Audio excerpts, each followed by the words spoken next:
Next, from the state capitol. Following a meeting with Gold Star families, Governor Rauner takes reporters' questions on a series of issues, including the elections, a threatened teacher strike in Chicago, and whether or not we should pass a constitutional amendment on the November ballot that would lock up transportation funding so they could not be used for other purposes. This runs about 7 minutes. Unimaginable loss. They've got incredible heartache, a hole in their hearts because they've lost a son, a daughter, brother, sister, mother. America is the greatest nation on earth because of the service of our men and women in uniform. Freedom is never free. Too often it requires sacrifice of life. Today we say thank you to them, and we promise never to forget their loved ones, their patriotism and their dedication. Questions? Governor, have you had any time to think a little bit more about where you stand on this transportation lockbox that will be on the amendment for voters this fall? I definitely have always had a view on it. I'm just not going to comment on it. Why not? Some folks say that this just benefits unions who want the money to... There's a lot of pluses and minuses to it. There's a lot of things I'm focused on. That's not one. That never came to my desk. I'll say this: we need to be investing in our roads, our infrastructure, our transportation. Investing in infrastructure is critical to our economic growth and our economic vitality.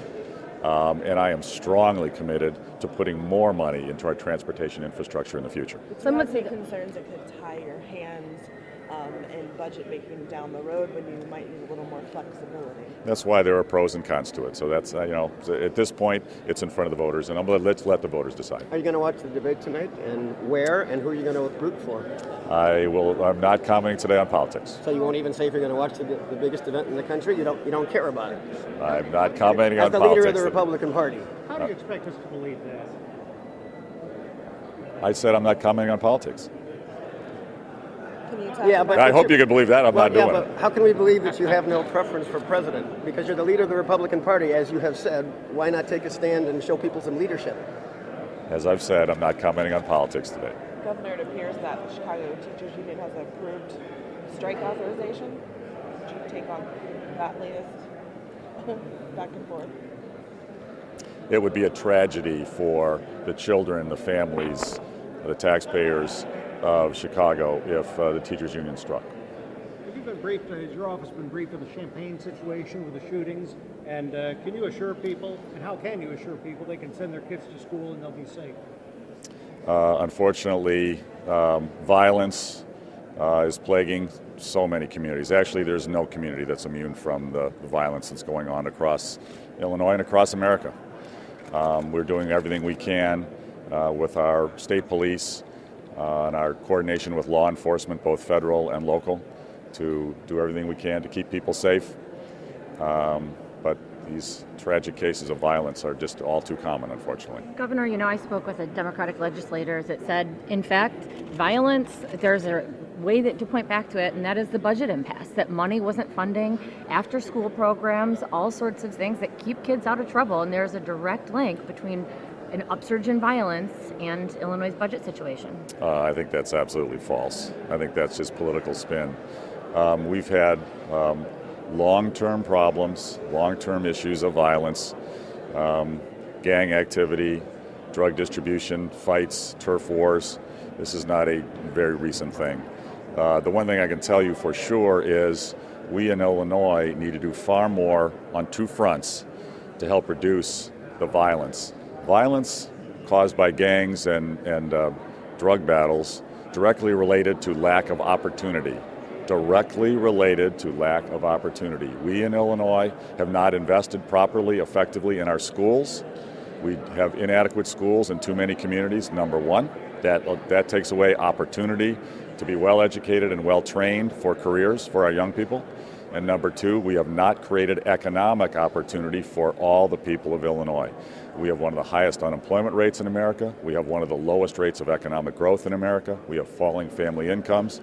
While the states around us have added tens of thousands of manufacturing jobs, which are good paying jobs, We have not added manufacturing jobs. Indiana has added 84,000 manufacturing jobs since the end of the recession. We've added none.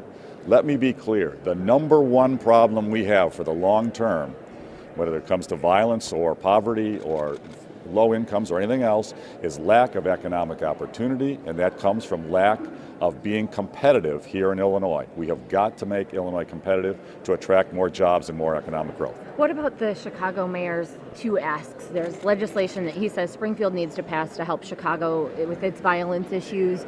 That's, I think, registering gun shops and then also sentences for repeat gun offenders. Well, we will certainly consider any legislation that's proposed that may try to help the situation. Again, my personal belief, my strongest belief is the violence stems from lack of opportunity. We need more opportunity in Illinois. We need to invest properly in our schools, and most importantly, we need to be Illinois competitive, growing our economy, creating more jobs in all communities. We have not been doing this for decades. It's the number one reason we have these problems. Last question. Governor, you mentioned school funding. Senator Lightfoot is having some talks on the sidelines of your funding commission about school funding. Do you see that as counterproductive to the commission's work, or is it okay for there to be other discussions? I think the voices of anybody who's thoughtful and informed and engaged on education funding is a good thing. So I encourage all the ideas and creativity that we can get. School funding in Illinois has been broken for decades. There have been many efforts to try to repair it. I hope and believe we're going to get it done this time. We're very focused, and I'm glad that everyone's working on it, and the more people coming up with creative solutions, the better. Thanks very much, everybody. Thank you, Governor.